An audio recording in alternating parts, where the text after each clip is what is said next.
कहानी शुरू करूं उससे पहले कल का जो मैच हुआ रात, देर रात, एक तो शुरू हुआ 8:45, उसके बाद 1 बजे तक, उसके अभी आगे शानदार मैच था।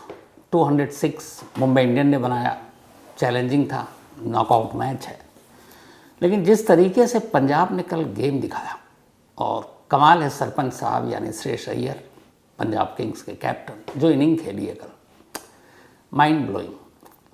क्या धुआंधार 8 छक्के, और आसानी से मैच 19वें ओवर में ख़त्म कर दिया।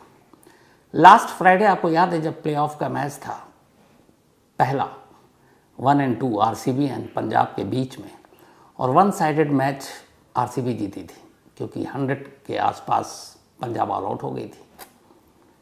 और उस दिन पंजाब पहला मैच हार कर, एक तरह से चांस तो था लेकिन फिर भी बुरी तरह हारी थी। तब मैंने कहा था आपसे कि पता नहीं क्यों मेरा सिक्स सेंस कह रहा है, और मेरी भविष्यवाणी की थी कि शायद फाइनल आरसीबी और पंजाब के बीच होगा। और अब देखिए आरसीबी और पंजाब के बीच फाइनल है कल ट्यूसडे को, उसी अहमदाबाद में। और सबसे अच्छी चीज़ ये हुई है कि इस बार इन दोनों में से कोई भी जीते, एक नया विनर मिलेगा आईपीएल को। अभी तक आरसीबी कभी आईपीएल नहीं जीत पाई, अभी तक पंजाब ने भी आईपीएल नहीं जीता। आरसीबी 4 बार फाइनल में पहुँच कर भी हारी, और पंजाब 2014 के बाद सेकंड टाइम आईपीएल के फाइनल में 2014 में आखिरी बार पहुंची थी।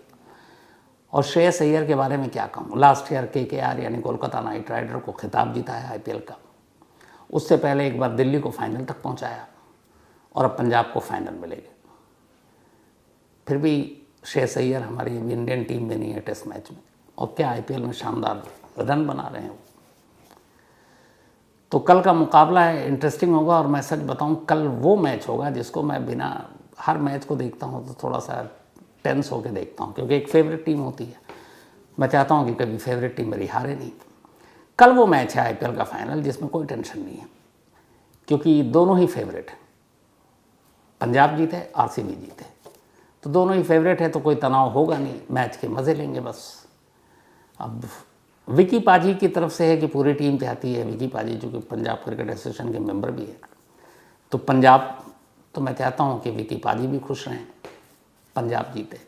अब मेरी टीम में एक वर्णिता है, वो डाई हार्ट फैन है आरसीबी, और वो तो टेंशन में ही रहती है।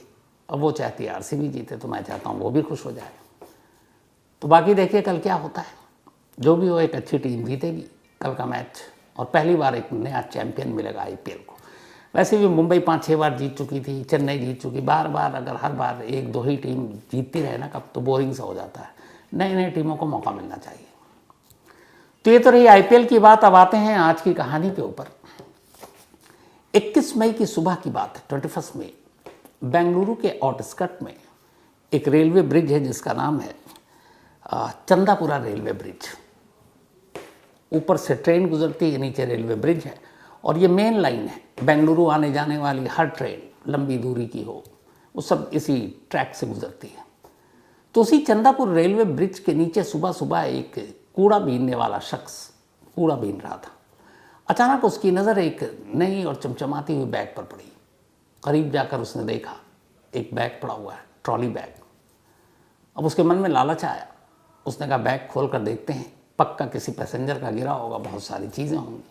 अब जिस जगह पे ये बैग गिरा पड़ा था उसके ऊपर रेलवे का ट्रैक, तो पहली नज़र में ऐसा लग रहा था कि चलती ट्रेन से ये बैग शायद नीचे गिर गया, हादसा, इत्तेफाक से गिर गया। तो कूड़ा बीनने वाला उस बैग को खोलने की कोशिश करता है, लेकिन चेन के साथ लॉक, बैग खुलता नहीं। अब उसे ये भी है कि कोई और ना आ जाए, कोई देख ना ले, तो जल्दबाजी में वो एक नुकीली चीज़ उठाता और बैग का ऊपरी सिरा काटना शुरू कर देता है। थोड़ा सा हिस्सा काटता है, सिर्फ ये कि हाथ डाल के सारा माल निकाल लूँ। लेकिन जैसे ही वो बैग का ऊपरी सिरा थोड़ा सा काटता है और उसको हटाता है, उसकी चीख निकल जाती है, क्योंकि जैसे ही उसने कपड़ा हटाया अंदर एक लड़की का चेहरा था, उस बैग में एक लाश थी। वो चीखता हुआ, जो अब तक थोड़ी देर पहले लालच मन के साथ बैग खोल रहा था, वहाँ से बदहवास भाग जाता है। उसकी चीख सुनकर आसपास के लोग भी आ जाते हैं। अब वो सब बैग देखते हैं, चूँकि वो बैग काट चुका था, लड़की का चेहरा साफ दिख रहा है, लड़की के चेहरे पर खून भी है। फ़ौरन फिर किसी शख्स ने पुलिस वाले को फ़ोन कर दिया। अब सूर्यनगर पुलिस स्टेशन का ये एरिया आता था। सूर्यनगर पुलिस स्टेशन को पता चला कि एक लावारिस बैग के अंदर एक लड़की की लाश रेलवे ब्रिज के नीचे है। पुलिस की टीम मौके पर पहुंचती है, बैग को खोला जाता है। अंदर ठुसी हुई एक लड़की की लाश थी। पूरे बैग की तलाशी ली जाती है, पर बैग से ऐसा कोई आईडी या ऐसी कोई भी चीज़ नहीं मिलती जिससे इस बात की शिनाख्त हो सके कि मरने वाली कौन है। पर लड़की को देखकर लग रहा था कि उम्र उसकी कम है, शायद नाबालिग हो, 16-17 साल। पुलिस ने लाश को फौरन पोस्टमार्टम के लिए भिजवा दिया, बैग अपने कब्जे में लिया, आसपास की तलाशी ली और कोई चीज़ मिली नहीं। सूर्यनगर पुलिस को अब एहसास हो गया जिस एंगल पे और जिस जगह ये बैग पड़ा हुआ था उसके ऊपर रेलवे ब्रिज, पटरियाँ, ट्रेन गुजरती है। सुबह का वक्त था। पुलिस ने अंदाज़ा लगाया कि अर्ली मॉर्निंग जब अंधेरा हो तो चलती ट्रेन से इस बैग को किसी ने फेंका, यानी कत्ल ट्रेन के अंदर हुआ और उसके बाद लाश को बैग में रखा और या कहीं और कत्ल हुआ हो, बैग को लेकर वो सफ़र कर रहा हो और यहाँ मौका मिलते ही उसने बैग को चलती ट्रेन से नीचे फेंक दिया। अब सूर्यनगर पुलिस स्टेशन तफ्तीश शुरू करती है, लेकिन मुश्किल ये थी कि मरने वाली कौन है यही पता नहीं। हालांकि बैग में ठुसी हुई जो लाश थी उसका चेहरा बिल्कुल साफ था, मतलब चेहरे से पहचाना जा सकता था, लेकिन कोई सुराग नहीं मिल रहा है। ये बात है 21 मई की। 2 दिन बीत जाते हैं, 23 मई की तारीख आती है। 23 मई को ये बैग और बैग के अंदर वो लड़की का चेहरा, कई मीडिया और सोशल मीडिया पर ये खबरें आती हैं और उस बैग के अंदर से झांकती उस लड़की के चेहरे को सोशल मीडिया पर दिखाया जाता है। चेहरा बिल्कुल साफ था, पहचाना जा सकता था।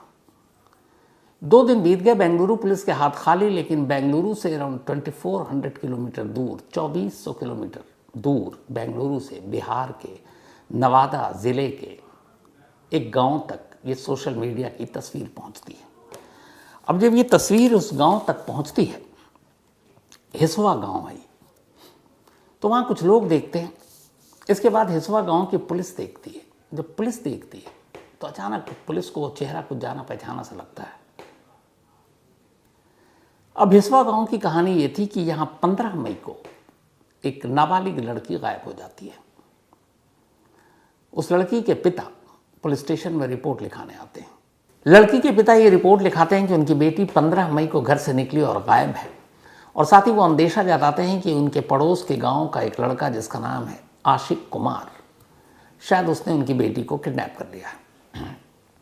पुलिस पहले तो रिपोर्ट लिखती है कि शायद लड़की कहीं आसपास हो, उम्र 17 साल थी। पुलिस ढूंढती है, कहीं मिलती नहीं है।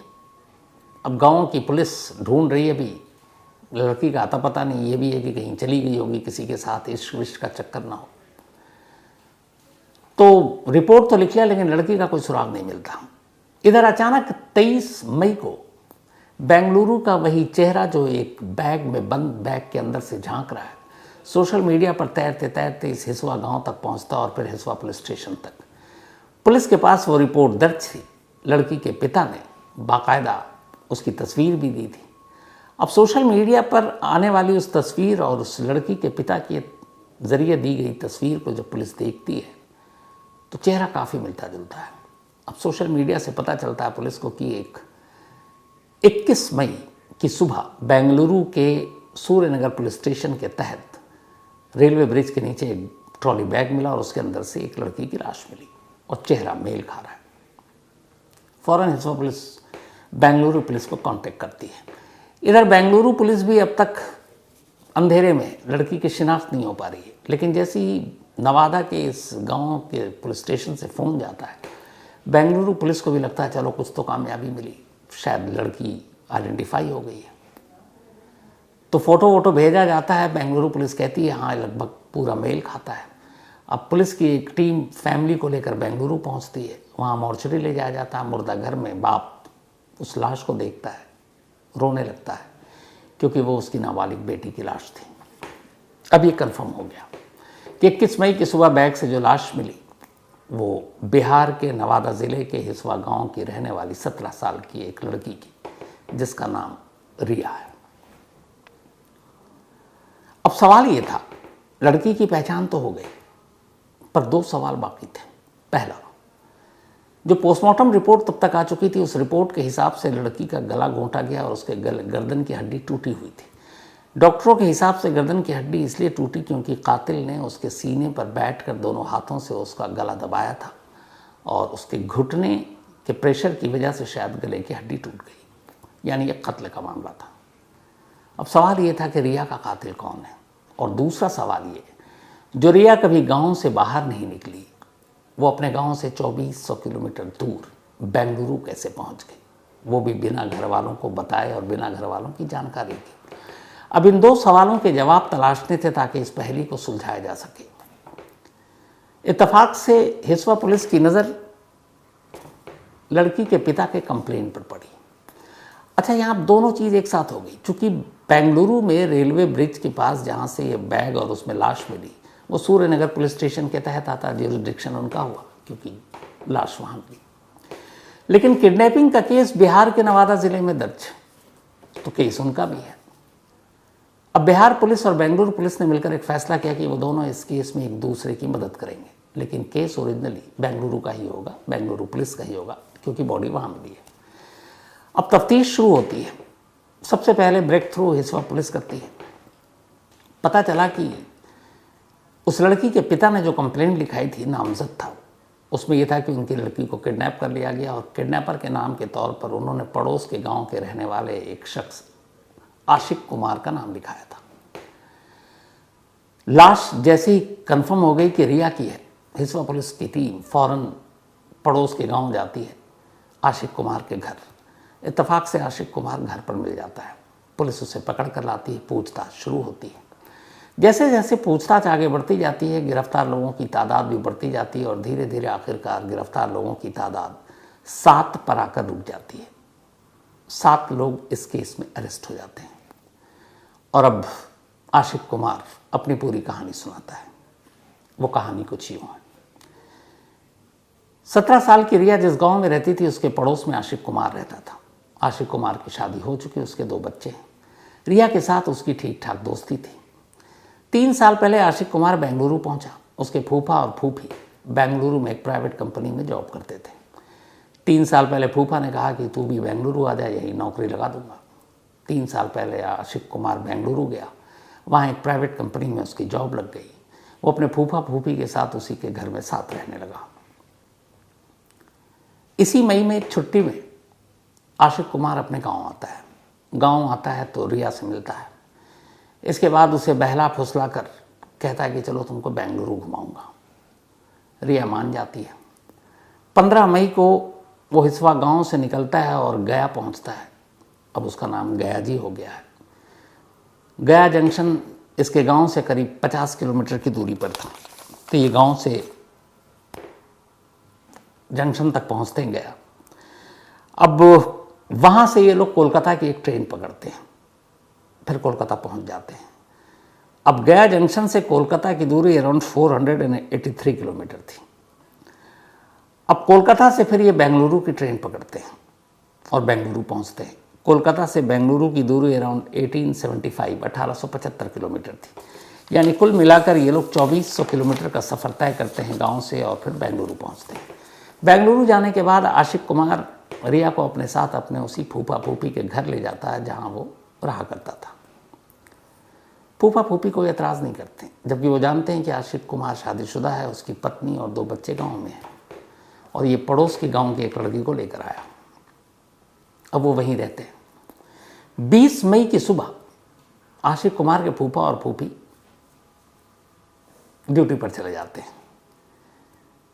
15 मई को वो लड़की गायब हुई थी। 16 मई की रात और बल्कि 17 मई को बेंगलुरु पहुंची थी। 3 दिन वहाँ रहने के बाद अब 20 मई की सुबह हुई। फूफा फूफी ड्यूटी पर चले गए। अब घर में अकेले आशिक कुमार और वो लड़की। इसके बाद इन दोनों में किसी बात पर झगड़ा होता है।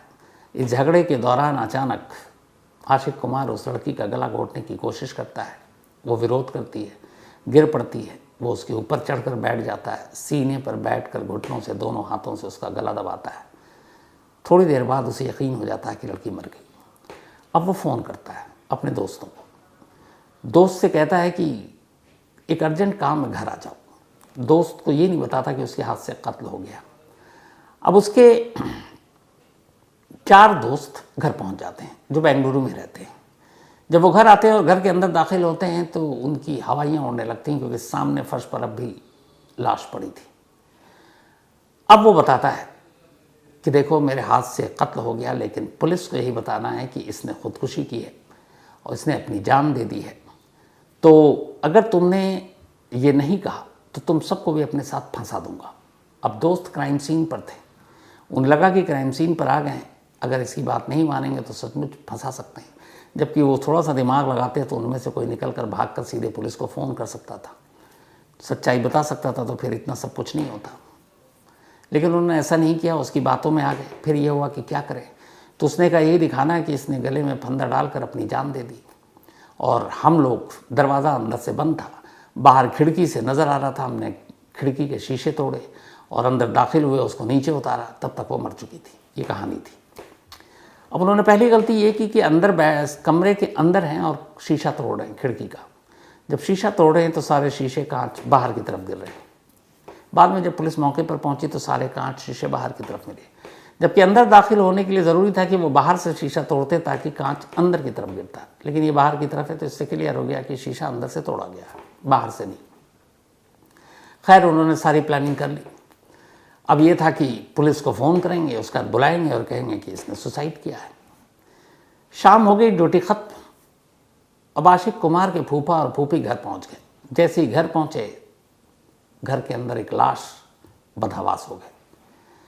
उन्होंने कहा ये क्या है। अब उसने फूफा फूफी को भी हड़काया। फिर ये हुआ, बताया कि अब सुसाइड की कहानी। फूफा फूफी ने कहा ना, ये नहीं होगा, प्लान में चेंज करो, तुम इसकी लाश को ले जाकर ऐसी जगह ठिकाने लगा दो कि कभी लाश हाथ ही ना आए, और अगर मिले भी तो कहाँ बेंगलुरु और कहाँ बिहार, पता भी नहीं चल पाएगा किसकी लाश है। सब तैयार हो गए, एक ट्रॉली बैग लेकर आए।